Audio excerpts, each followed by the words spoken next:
Okay, so you want to own an airline. You've got the money. You've seen the numbers.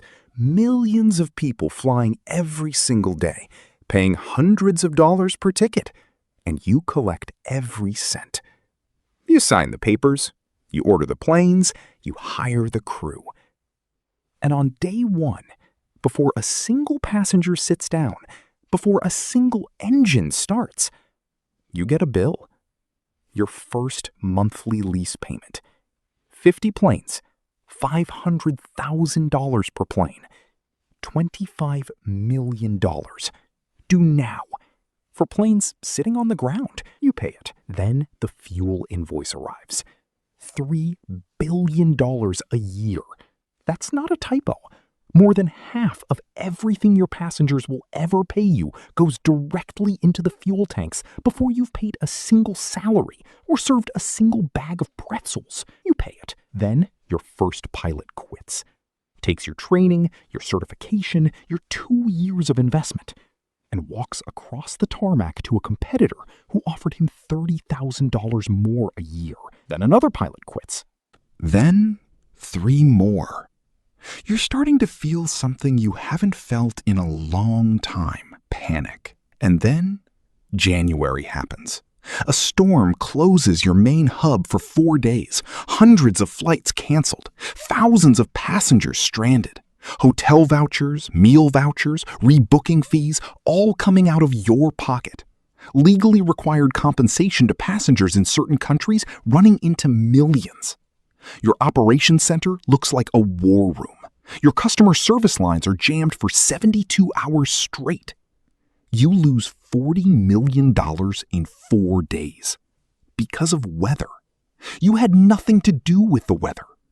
And here's what nobody told you before you signed those papers. This is not a bad week in the airline business. This is just a week in the airline business. The storms come. The fuel prices spike. The pilots leave. The planes break down at 2 a.m. in airports 4 countries away from your nearest maintenance crew. This is Tuesday. American Airlines has filed for bankruptcy twice. Delta filed for bankruptcy. United filed for bankruptcy.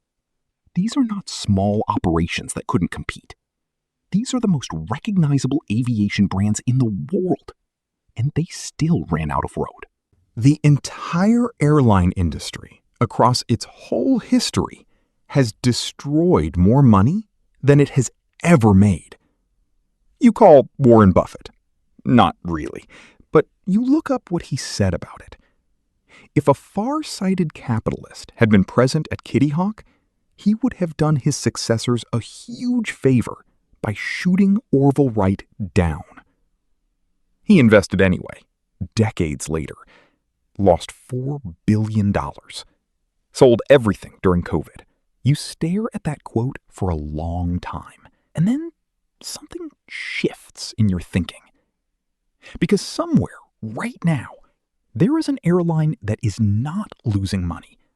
An airline that has not lost money in 47 consecutive years. That survived oil shocks and recessions and September 11th and a global pandemic that parked 90% of the world's planes simultaneously. Southwest Airlines. And the reason Southwest survived while giants collapsed around it is not complicated. It is almost embarrassingly simple. They flew one type of plane.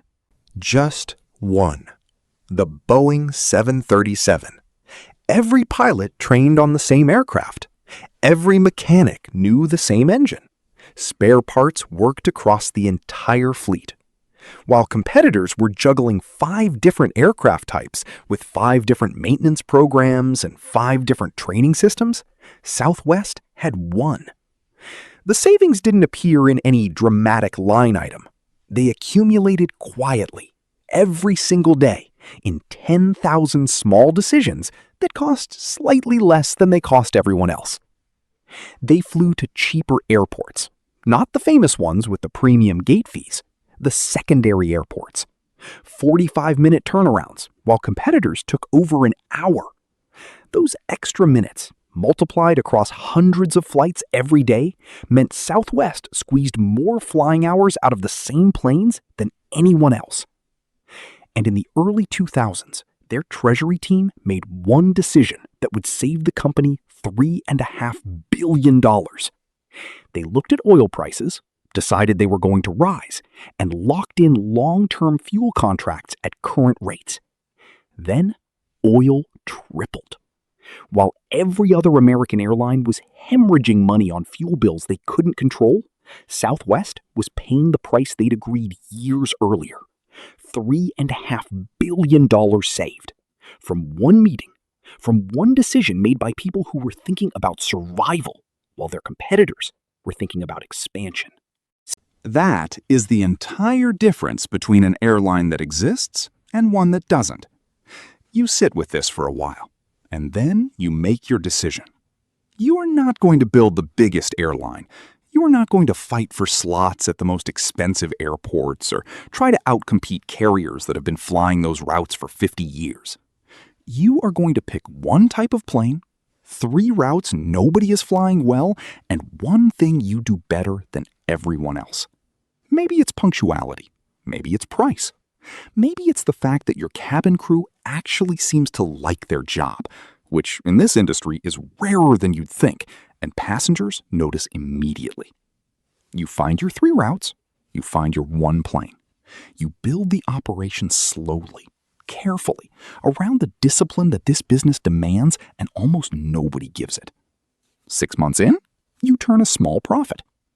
It's not the fortune you imagined on day one.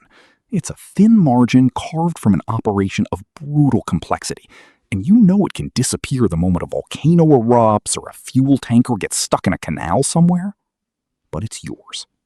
And when you walk through the terminal and see your logo on the tail of the plane, and watch your crew board, and watch the gate fill with passengers who chose you, not because you were the only option, but because you were the right one, you understand something Warren Buffett never quite figured out.